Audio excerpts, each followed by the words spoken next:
पहला राजा अध्याय 11 वचन 1 से 25 तक। सुलैमान का पतन। परंतु राजा सुलैमान फ़िरौन की बेटी और बहुत सी विजातीय स्त्रियों से, जो मोआबी, अम्मोनी, एदोमी, सीदोनी और हित्ती थी, प्रीति करने लगा।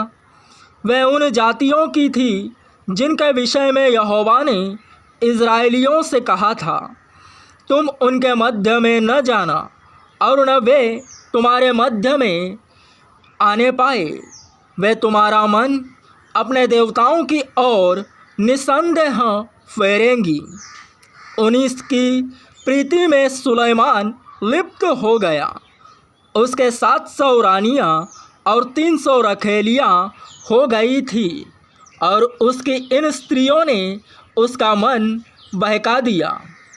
अतः जब सुलैमान बूढ़ा हुआ, तब उसकी स्त्रियों ने उसका मन पराए देवताओं की ओर बहका दिया, और उसका मन अपने पिता दाऊद के समान अपने परमेश्वर यहोवा पर पूरी रीति से लगा न रहा। सुलैमान तो सीदोनियों की अश्तोरेत नामक देवी और अम्मोनियों के मिल्कोम नामक घृणित देवता के पीछे चला। इस प्रकार सुलैमान ने वह किया जो यहोवा की दृष्टि में बुरा है, और यहोवा के पीछे अपने पिता दाऊद के समान पूरी रीति से न चला।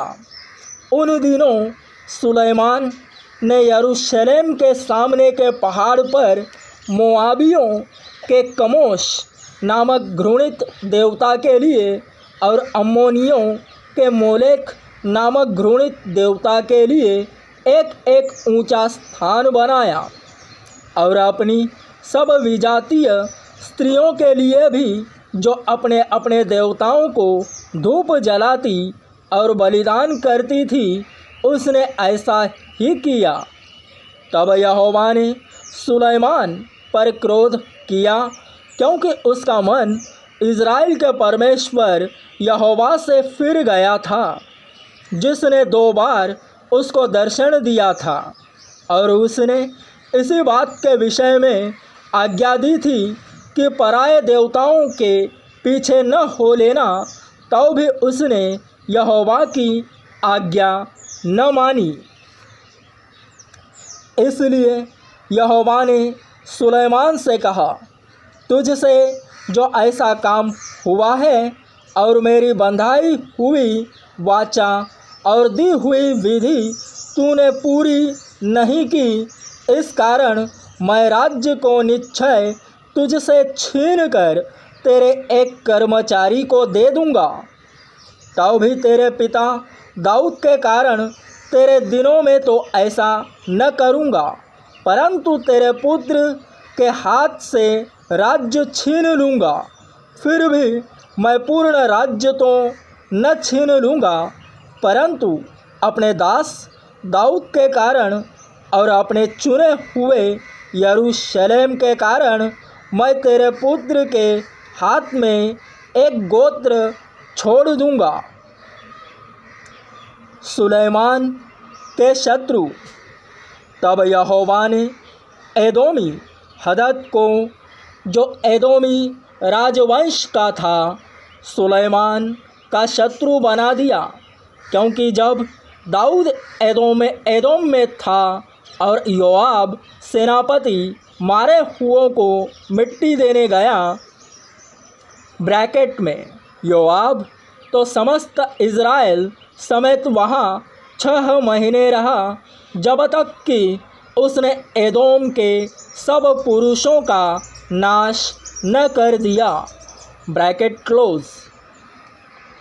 तब हदद, जो छोटा लड़का था, अपने पिता के कई एक एदोमी सेवकों के संग मिस्र को जाने के उद्देश्य से भागा, और वे मिद्यान से होकर परान को आए, और परान से कई पुरुषों को संग लेकर मिस्र में फ़िरौन राजा के पास गए और फ़िरौन ने उसको घर दिया और उसके भोजन व्यवस्था की आज्ञा दी और कुछ भूमि भी दी। और हदद पर फ़िरौन की बड़े अनुग्रह की दृष्टि हुई और उसने उससे अपनी साली अर्थात तहपनेस रानी की बहन का विवाह कर दिया और तहपनेस की बहन से गनुबत उत्पन्न हुआ और इसका दूध तहपनेस ने फ़िरौन के भवन में छुड़ाया। तब गनुबत फ़िरौन के भवन में उसी के पुत्रों के साथ रहता था।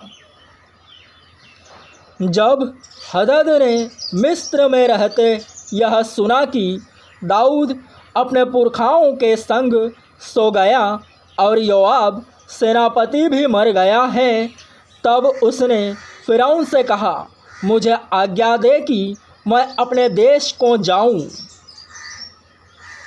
फ़िरौन ने उससे कहा, क्यों, मेरे यहाँ तुझे क्या घटी हुई कि तू अपने देश को चला जाना चाहता है? उसने उत्तर दिया, कुछ नहीं हुई, तो भी मुझे अवश्य जाने दे। फिर परमेश्वर ने उसका एक और शत्रु कर दिया, अर्थात एल्यादा के पुत्र रजोन को। वह तो अपने स्वामी सोबा के राजा हददेजेर के पास से भागा था और जब दाऊद ने सोबा के जनों को घात किया तब रजोन अपने पास कई पुरुषों को इकट्ठा करके एक दल का प्रधान हो गया और वह दमिश्क को जाकर वहीं रहने और राज्य करने लगा। उस हानि के साथ साथ जो हदद ने की, रजोन भी सुलेमान के जीवन भर इज़राइल का शत्रु बना रहा और वह इज़राइल से घृणा रखता हुआ अराम पर राज्य करता था।